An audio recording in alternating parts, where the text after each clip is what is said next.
Bueno, pois quería vos pedir que me cuidedes porque me morreu o meu gatiño Cosmo. Bueno, fui esta semana o luns bueno, pois mira, de rojo estou e de negro, impoluto. Bueno, vamos ca clase co capítulo 3, que despois de explicar pois, o CIE DSM, xa vos explicarei o meu duelo, vou estar sempre de negro. Entonces, bueno, de negro sempre non, pero bueno.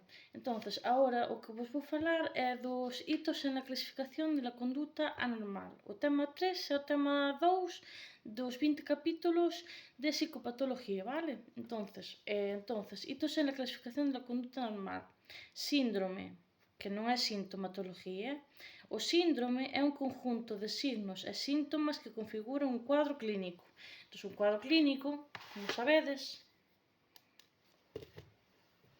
entonces, un cuadro clínico é a enfermidade en sí, non? Sí, verdad? Sí, vale, moi ben. Alumnos. Viste? Pois somos moi ben alumnos. Entonces, o que vos di aquí é que o síndrome é o conxunto de signos e síntomas que ten unha sintomatología ou enfermidade alteración, vale? Que van sendo o cuadro clínico, vale? Isto igual a cuadro clínico, ok? Vale. Vámonos con outra cousa. Entonces, bueno, aquí divos os principales hitos en el desarrollo de la clasificación de la conducta normal. Están os Philippe Pinel, está Willem Cullen, Karl Baum, Henry Mausle, Emil Kraepelin, Sigmund Freud, que vos sonará Sigmund Freud, a Organización Mundial da Saúde OMS en 1948, que non é un autor en sí, pero sí é unha organización, non? A American Psychiatric Association, APA, sonamos a OMS a American Psychiatric APA? Xa vos estou explicando, o DSM é da American Psychiatric APA e a CIE que é o libro da OMS, vale? Para estudiar os dous en diferentes continentes as enfermedades mentales. Bien.